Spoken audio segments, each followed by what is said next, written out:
With so many options, why choose Arizona State University? For me, the only online option was ASU because of the quality. Their faculty was really involved with their students and care about your personal journey. The dedication to my personal development from my professors, that's been extremely valuable to me. Earn your degree from the nation's most innovative university. Online. That's a degree better. Explore more than 300 undergraduate, graduate, and certificate programs at asuonline.asu.edu. Follow the money. That's what I always say. You always follow the money. Yeah. This is Follow the Money with Mitch Moss and Pauly Howard on VSiN. Here we go.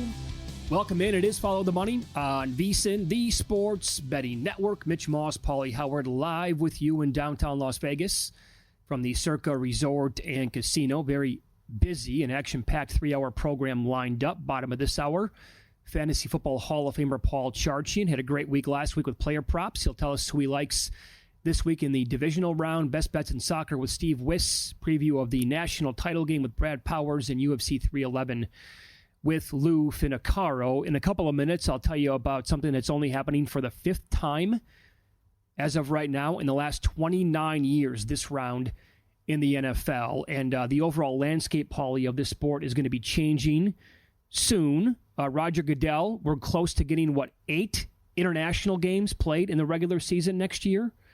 And 5 of them, I think, are already scheduled. And back in November, Goodell actually said that he wants to play 16 games internationally, and he wants to expand to 18 regular season games overall within the next 5 years. So as long as, the playoffs don't expand too much more, right, you can't be adding, an 8th, 9th, 10th team like some of these other sports. I would actually argue maybe we have one too many already right now in both conferences. But this is like a trial base that we've had for a couple of years. Keep it now, right, in the playoffs? Yeah. So there's 55 games around the world. They could do up to 8 in 2025. Yesterday, they announced the Colts are the home team in Berlin.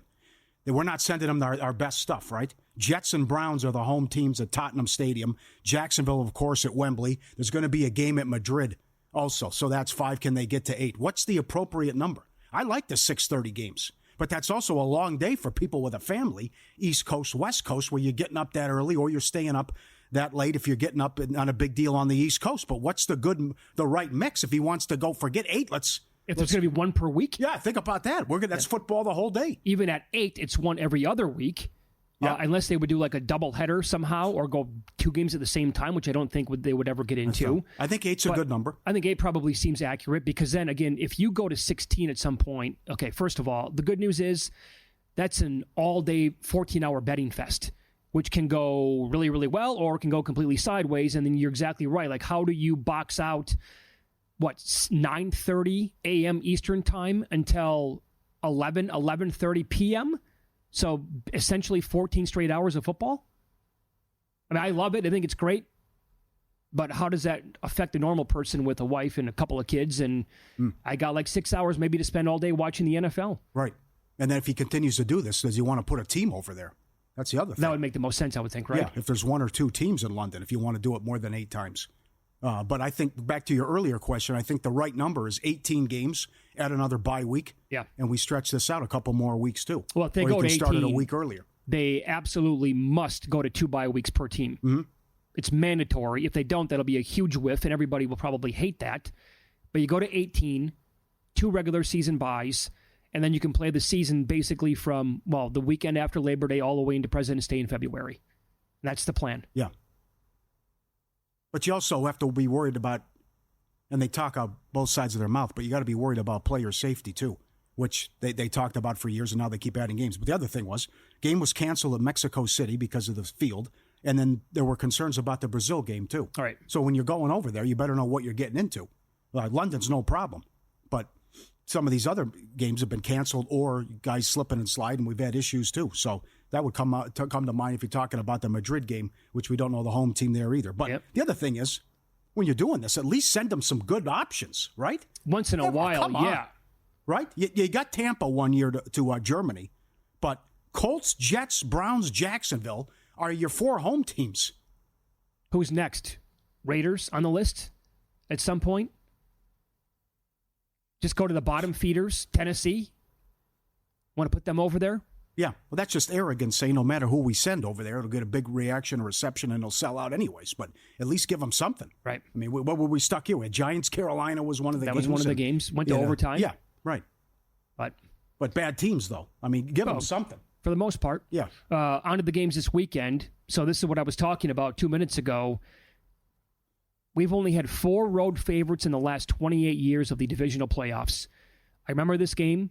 San Francisco went to Carolina, beat them up pretty good, 23-10. That's when they went to Seattle to play in the NFC title game, and it came down to that tip pass by Richard Sherman. Then he's calling out Crabtree after the end of the game. Epic finish. The other 3 lost outright and ATS as well. And here at Circa, it's a pick 'em between Baltimore and Buffalo on Sunday night.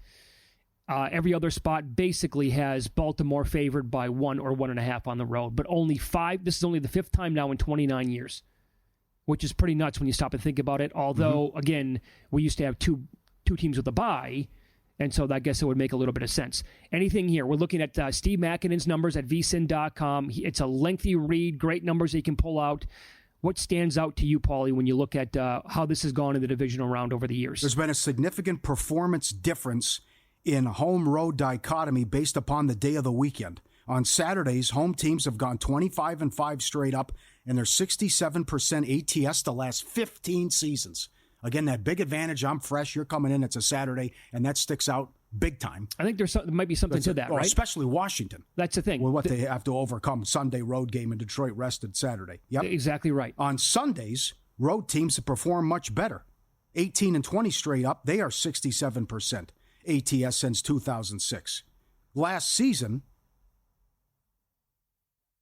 weekend, Wild Card article had the similar trends, but both of this year's Saturday teams went outright in ATS. So that's the breakdown he has with that. That makes a lot of sense. And then the other one, remember he said the outright winner is 37-12-1 ATS in the last 50 divisional playoff games, tied into what he had last week. Wild Card article, just pick the team that's going to win the game. They cover the spread. 86% ATS running. They went 6-0 ATS last weekend.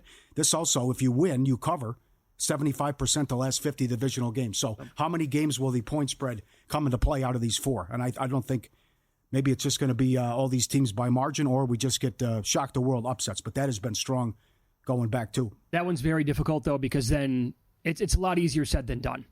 Just picking the winner outright. Then you got to nail the teams that win it outright as a dog, and then you got to be comfortable with these teams that are laying big points and saying no problem, they're going to get there, although that's been a thing in the NFL going back a good, 9-10 weeks now. Double-digit home favorites. We don't have one right now. I don't think Detroit will get back to 10. Could be wrong on that. But if they do, double-digit home favorites in this round are 8-1 straight up and 75% ATS. Tennessee's upset of Baltimore in 2019 is the only outright loss in that group. They had more than 500 yards of offense in that game, but every high-leverage spot went against them, and Tennessee upset them on the road. Road teams in the divisional round, when they're in the plus 3.5 to 9.5 range, are 26-17-1 ATS the last 44 games. That is 60.5%. Straight up 14-30, but Houston plus 8.5 and the Ram plus 6. As he writes, we'll look to extend the point spread angle in 2025. Houston on the road, Rams on the road. But you don't like the Texans, don't give them much of a chance here. Right. The one thing I also think will continue is you have to score.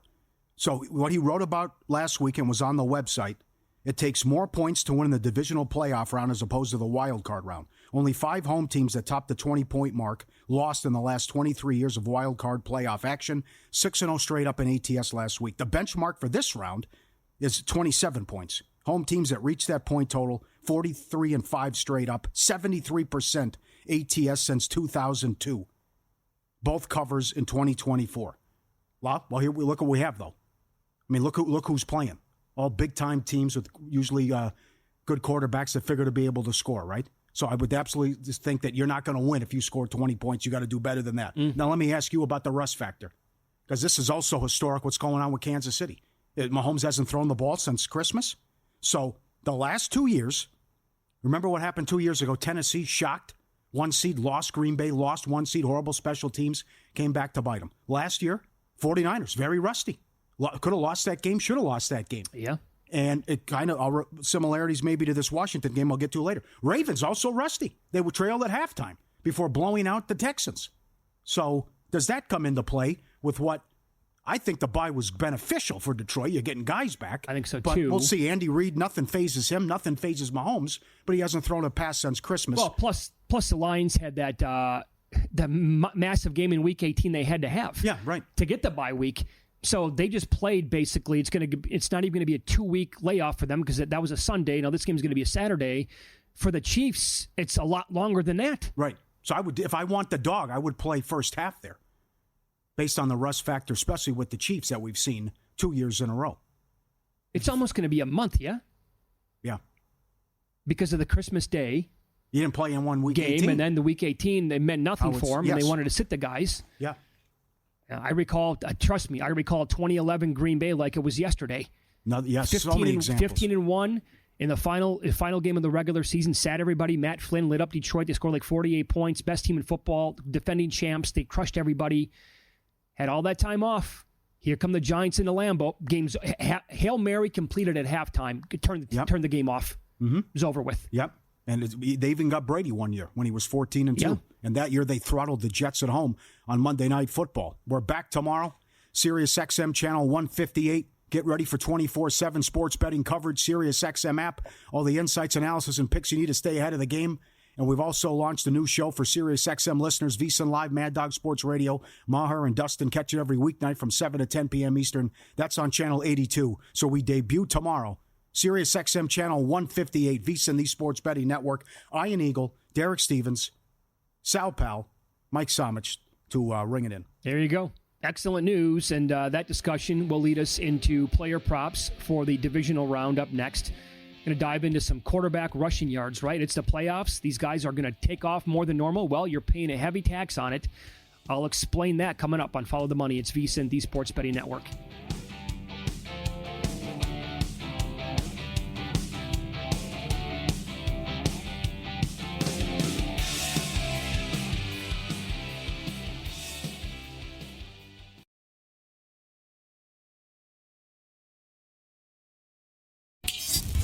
This is Follow the Money on VSiN.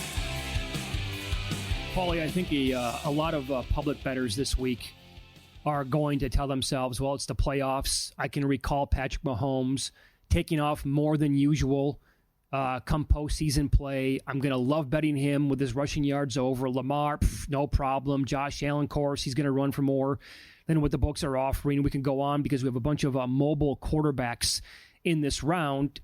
It did not go well for you in the first round, yeah? No, yes, correct. Shocked at Herbert. He never took off after he had a big game against the Raiders. Yep. And it started to scramble once the ankle felt better. And my handicap was every yard matters, pick it up. And there were several chances for him, and he wouldn't do it. And he was just off and wasn't himself in that game. But I had the wrong guy because Stroud had 6 for 42. You know, Baker did it. That's part of his game, 7 of 23. Daniels had 36. Hurts had 6 for 36. Nix had 43. Allen had 46. Lamar, see, that was awesome. If they're going to run their offense like that, even without Flowers, good luck. Because how are you going to stop that? With the design runs, if I can put it in Henry's belly, he's going to get it. He ran the ball 5 straight times. I know. You couldn't stop it, right? But then, remember, he took the hit to the back. They're going up and down the field. He got hit on the back. They were working on him on the sideline. Then they dialed it back. And then they didn't use it till late in the game when they needed him. But if I have him with the design plays, and he had 15 for 81. And then what I have with Henry, you can't stop that rushing attack. And then, I got the tight ends I can hit too with the play action. Right. I know Buffalo's defense, they have a couple of guys back this week that were not there for the first game. I don't know if it's going to matter or not because the Ravens on the ground are so good. That combination of Henry and Lamar and that a 13-play drive right down the Steelers' throats. All runs. They just basically said, you can't stop it, so we're not even going to attempt one single pass right now. Right. And how can you? If I'm going to get at least 4 carries or 3 yards, from Henry, and then 4th and 1, I can go Andrews tush push. Yeah. You can't stop it. I got beat with Wilson though too. He only 3 for 6, right? Right. I mean, it was there for him as well, and that was a guy I think he would scramble and try to pick up 14, 15 yards on one run. All right, so here's the breakdown of what we currently have for quarterback rushing yards this week. Patrick Mahomes is number right around 23.5. It might actually be a little bit higher than that. 18 career playoff games. He has 9 overs, 9 unders to that number. To 23.5.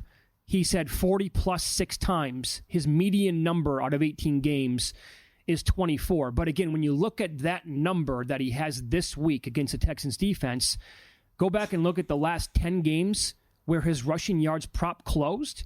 The highest one was 21.5, and that was against Buffalo on the road when we were expecting a big shootout and a high total. This game does not have that same number, but he had an 8.5 for his prop. That was against Houston. Now, he went over that, no problem. He had 33, but his prop was around 12.5, 17.5, 16.5 a bunch of games. Nowhere near 23.5 or 24.5.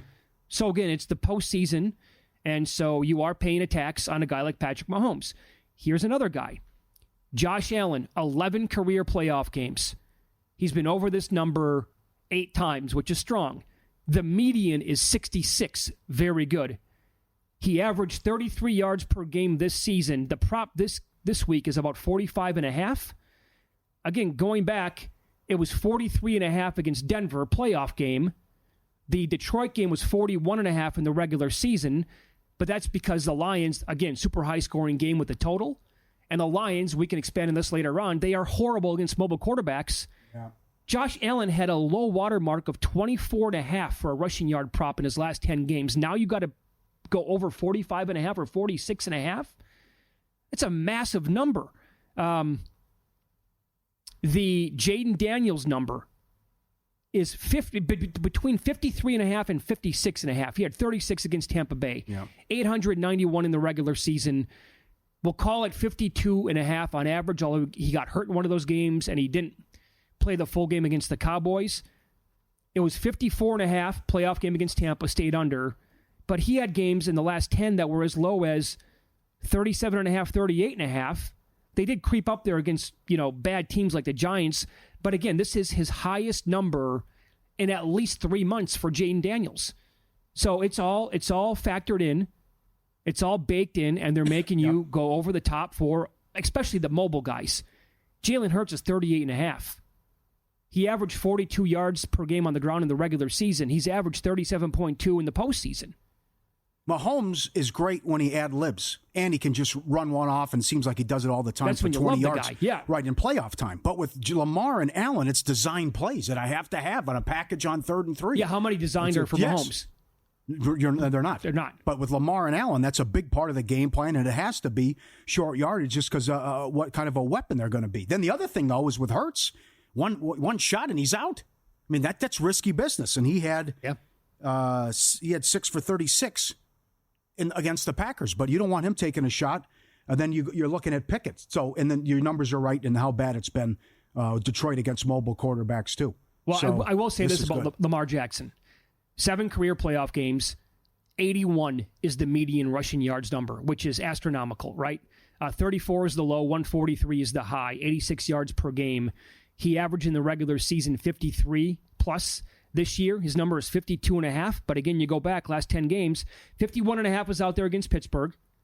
But it was consistently low to mid-40s for his rushing yards prop. And in this game, total in the 50s against Josh Allen. It's going to be a shootout, right? It's 52.5, which I think for him, it's easily doable.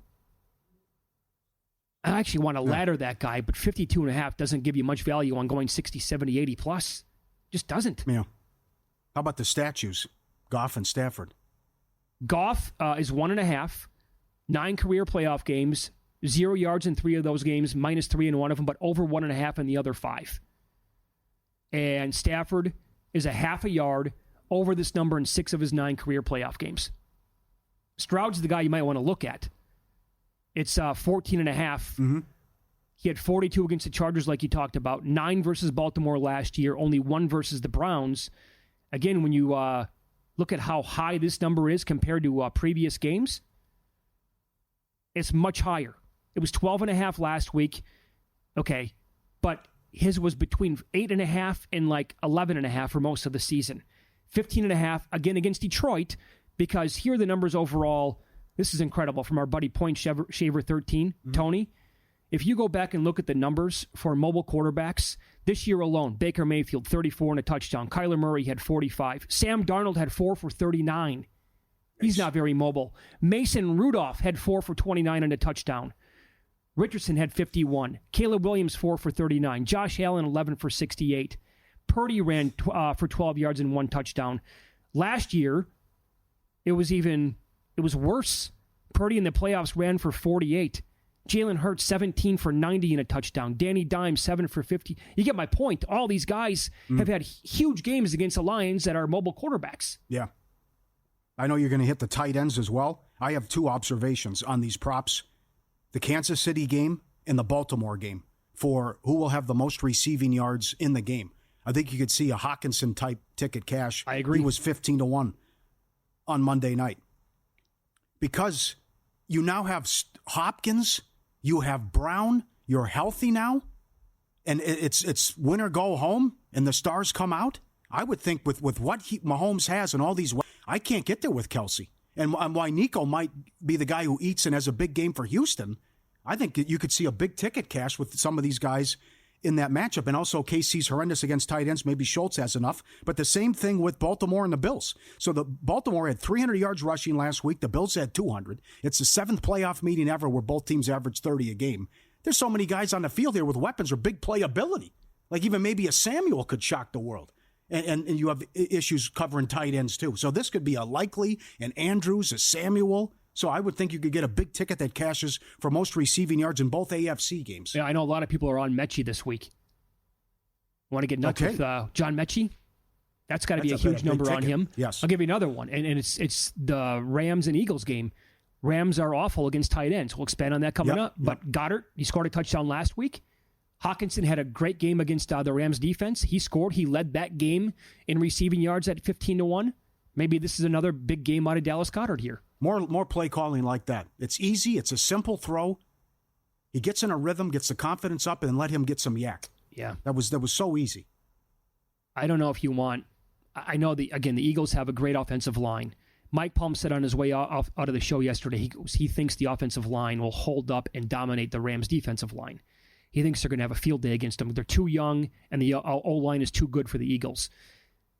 But if they can cover the wide receivers and make Hurts scramble, and then they can't hold up, he takes a couple of shots back there. You got to be afraid of that if you're Philadelphia. The secondary has to be huge in that game. Yep, I think they'll get to Stafford though too. They were excellent against them, but Green Bay was banged up with the O-line. In sports betting and trading, understanding probability, the ultimate game changer. Unlock the secrets of high-probability trading with Todd Bubba Horowitz, former floor trader and seasoned sports bettor with over 45 years of experience. BubbaTrading.com/VSiN. Go up there today. Promo code VSiN500 to save $500. Don't miss your chance to sharpen your strategy and gain the edge in your in-game trading.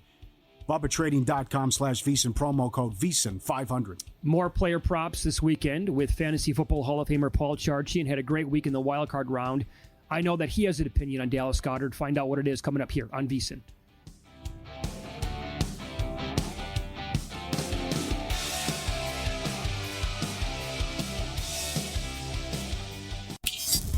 This is Follow the Money on VSiN.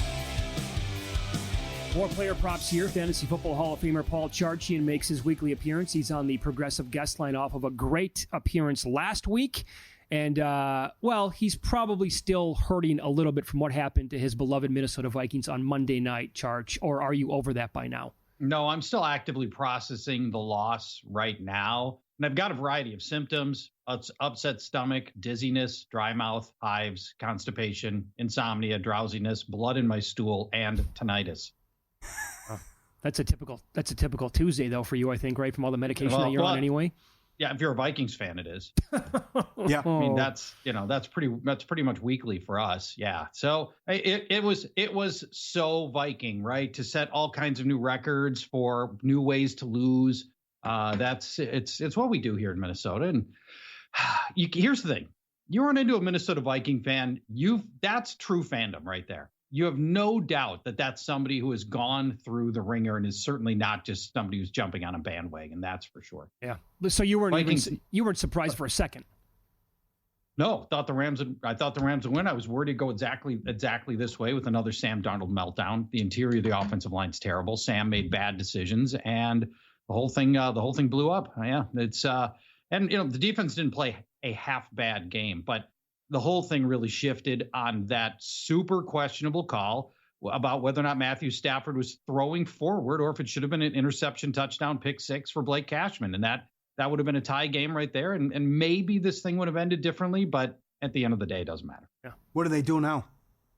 J.J. McCarthy's your starting Vikings quarterback. I think it's an absolute done deal. Sam Darnold will be elsewhere. I think he lost no less than $150 million in 8 days. Oh, come on.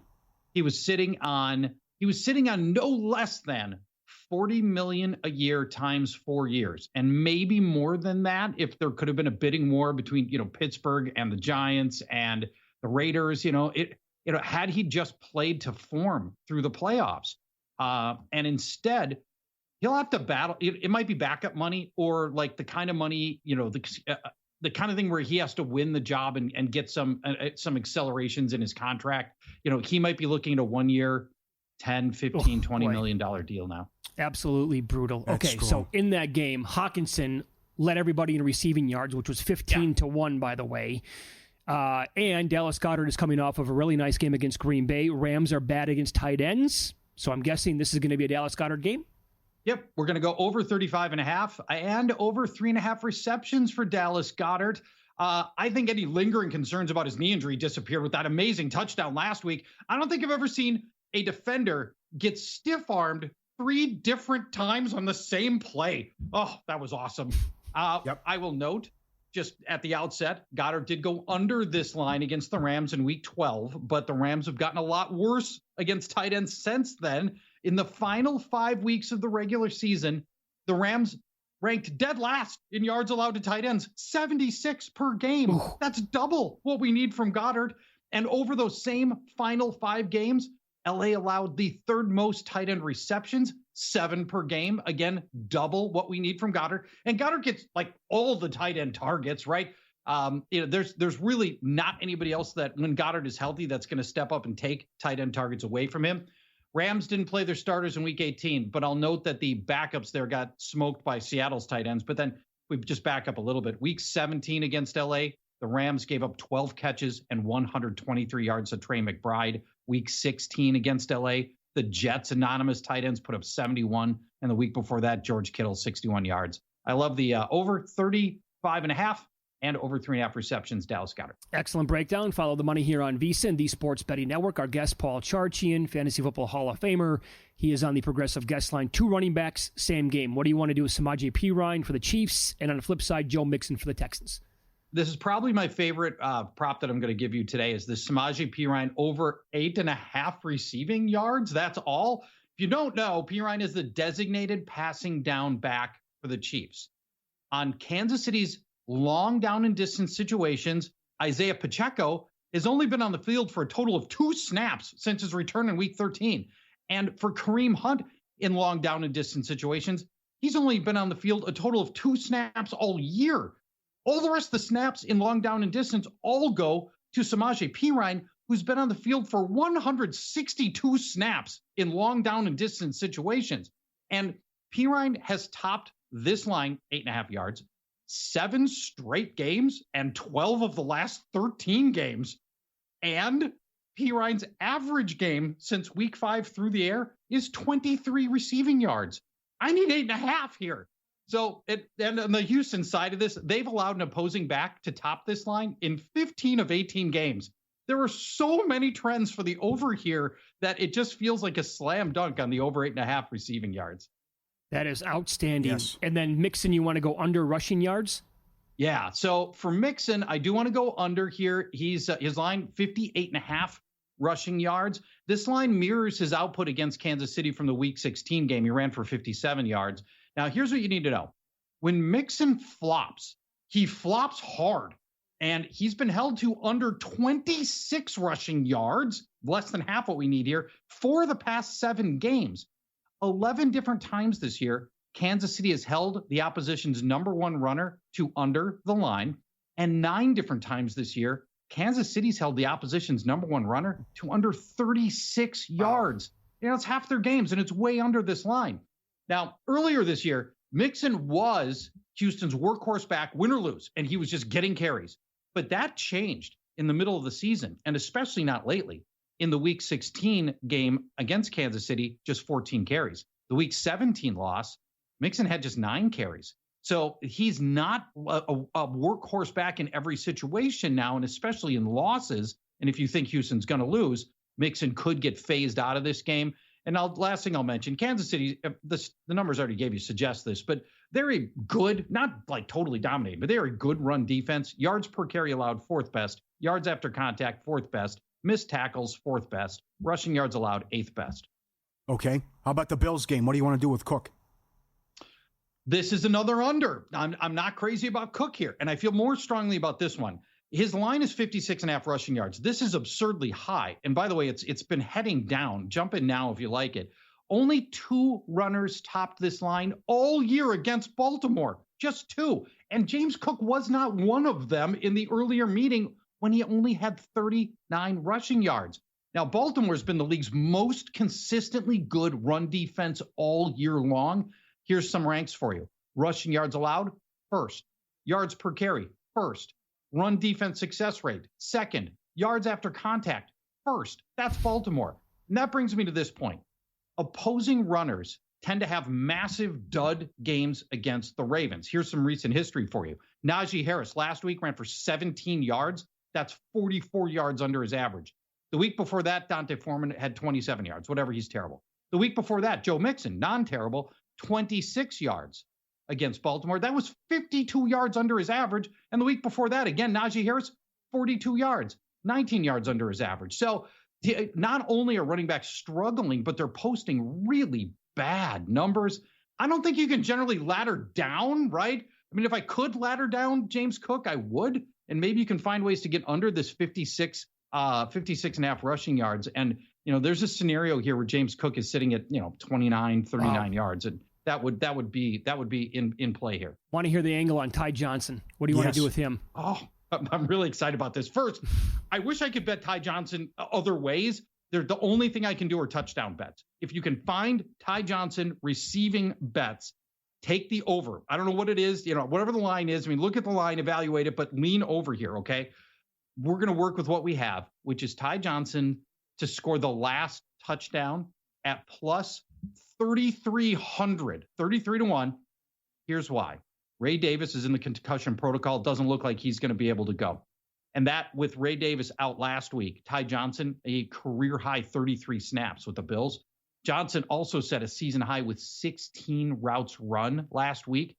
And if you think there's any scenario where the Bills are not just running out the clock at the end of the game, again, we're looking for the last touchdown scored.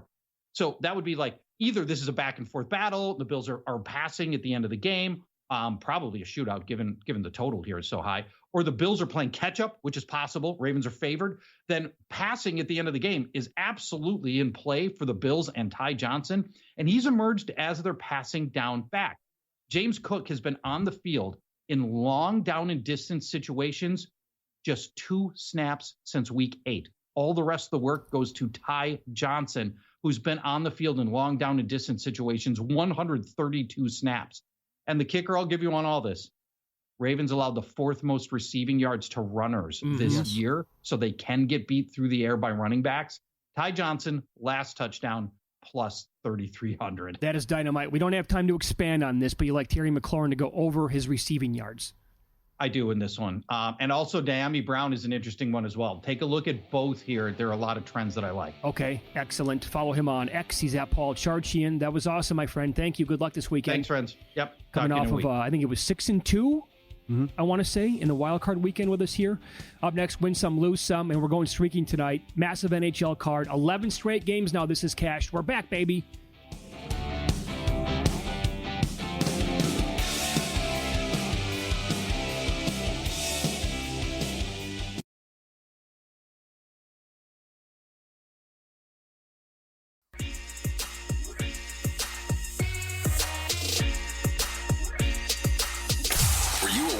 Night? Wow, winning. Or was it a rough one? Well, they can't all be winners, can they? Loser! You're a loser! Pauly Howard recaps the night in sports betting in Win Some, Lose Some. All right, there you go. The Pink Box Parlay.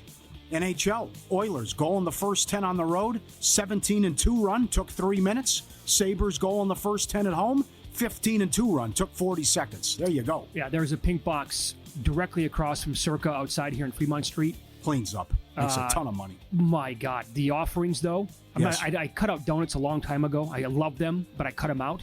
13 for like $18. They're gigantic. Brought them. The crew loves them. Have you had one yet? Not today, but they are back the there. real deal. Yeah. Good job. Yeah. All right, college hoops. Come on, Utah State. What happened? UNLV 2-1 with the upset in the late game. Texas plus 175. Raptors plus 650.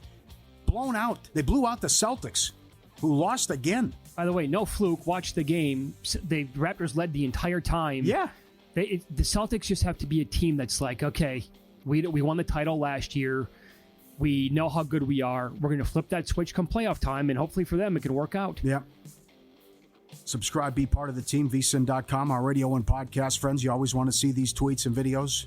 Did a little tribute yesterday to Cookie Jar. We lost the lounge legend. It used to be Cookie Jar and the Crumbs when he played at the Old Continental. Had a tanning bed in his house. Loved the Eagles. We'll play tribute to Bob Uecker coming up later in the show as well. But he was awesome. And he'd headline on the weekends at night at Harrah's Carnival Court. Rest in peace, Cookie Jar. So you sent this in, volume all the way up. We have a dog. And so they think that you sound like turkeys and a dolphin. Something said. That's incredible. Said you sound. You have to let me speak. I didn't say this. They did. I didn't say this. They did. Never heard that before. Is that a bully or a pit? Yeah, some sort of combo there, I think. Yeah. Wow. That's wild. Great call by her. It's a combination of like a turkey call and a dolphin. It is. That is nuts. We'll put that up there at Pauly Does Vegas on Instagram. Excellent sending that in. Got a guy ticked off here, no dinner? Guy upset? Oh, yeah. Look at the bulldog. What gives? Come on. Throwing a temper tantrum. Look at this. I'm hungry. I said I'm hungry. He's stomping on the ground. Enough already. 4. Oh, no, he goes, yes. 4 times he stomps on the ground and then goes away, and that's enough. He's like off the top rope. Yeah. Come on. Look at that. I want my dinner. Come on. I've asked all night. Look at this. How about the end? Give me one more. Yeah, okay, that's it. I better know. That's awesome. He is ticked off and hungry. Lose some. No Trae Young, no problem. Bulls from 2 up to 6. Routed 110-94. Rockets Nuggets under 233 down to 224. 128-108. Bet for the books. Hawks Bulls under 245.5 to 235.5. Big with no Trae Young, not even close. Rockets +1 to -5.5. I should have saw that coming. That Joker wouldn't play on a back-to-back. Yeah. Then the young team. Rockets 128-108. Hornets +1 to -5.5. They covered. College hoops, Southern Illinois +4.5 to 1.5. And Houston, they won outright. Houston 121 up to 124. It fell 124. A bad beat. 76ers and under. They're down 5 late. Then they tied. It goes to overtime. They were getting 5.5. The Knicks covered in overtime. Unbelievable. Getting ready for big game 59, the big deal of the match. Save $59 off the VSiN Pro annual subscription when you sign up. Promo code FTM. Every best bet, every host, every guest. The betting splits, DK and Circa. Always a dog videos, dolphins, turkeys. There you go. VSiN.com/subscribe. Promo code FTM. So we talked about this with Johnny Vodka when Derek told that incredible story. And then do you know with Johnny Vodka with the bad beat where Johnny cashed out 5 weeks into Survivor and they ended up winning? A lot of people sent this in. We had the story in the Bay Area where the guy had 10 guesses to retrieve his Bitcoin, and he had already used 9. This was last week. A judge in the UK rejected a $770 million Bitcoin hard drive recovery case. The judge dismissed a legal case filed by an IT engineer seeking to recover $770 million worth of Bitcoin from a landfill. The hard drive contains Bitcoin, which was mined in 2009. It was mistakenly disposed of and later found its way into a landfill. The authorities denied access to the dumping ground due to the hazardous nature of the area and environmental permit restrictions. Howell, 12 years later, still chasing the fortune. He mined 8,000 coins In 2013, when it was valued at $13, he actually disposed of the Bitcoin drive with all the Bitcoin intact. Since he noticed the loss, he's consistently tried to redeem the drive from the garbage site. 12 years later, it's gone up almost 400,000 times and is optimistic he can find the drive. For more than a decade, he's attempted to recover, trying different negotiation tactics, how to access and get in the landfill. He says, I have a bot that can do it. I can do this. I can pull it off. I think I know where it is as well. The judge is not having it. Well, that's idiotic to me. I would just tell the guy, okay, it's hazardous, but you're going to take your life in your own hands then. If you want to go to the landfill on your own, go ahead. I have no idea how this operates, but that would just, okay, you want to have at it? Fine. Go find your laptop. Go find the hard drive. But you're going to be the only person that can go in there and look for it. Take your bot, take whatever you think you can come up with. Give him a day. And there you go. He says he can do it. You have 12 hours, whatever it is, bam. All right. Go for it. Yeah. How would you say no to that? Oh, it's got to be sick. How do you not understand what the guy's been going I'm with through? you. Yeah, I'm with you. You know, it's like when, seal off the house in Breaking Bad when they're ready to cook. Right. Just let them put the hazmat suit on. That's exactly what I was thinking. Hang out with Applebaum and go in there. Go in there for a day and see if he can do it. And he's damn right, whether it's a bot, he's got friends, an army, whatever. He'll be highly motivated. And if he says he can do it, he's got to be the sickest man in the world. 770 one of them million. for sure. Yeah. Have you bet the Blackhawks first period over tonight? I did not yet because I got hockey coming out of my ears here. That's okay. What we're leading into here. Yeah. I bet it over minus 135. And then I saw it came out other spots minus 118. So I bet it twice so far tonight. 11 straight overs for the Blackhawks in the first period. This is like, well, it's fitting because we're going back on Sirius XM channel 158 tomorrow. And back in the early Sirius XM days when the first period overs took off, that 1 year specifically, it was just incredible. And books couldn't catch up fast enough until they eventually did. And they were making these, for those of you who weren't around for that, they would make like first period totals on Lightning games, Blackhawk games, some other teams as well. Over 1.5, as high as like minus 230, maybe minus 250. And then they adjusted to make them 2. And sometimes they were 2 over plus money, and they were still getting there. And it was such a popular thing. And now, we've been waiting ever since for something like this to come along. And I don't know, fingers are crossed here that this continues. Okay. So you have that angle. Edmonton's on the road again. Goal in the first 10, 17-2 run on the road. Detroit, 13-1 run overall. With goal in the first 10? Yeah, they're in Florida. San Jose.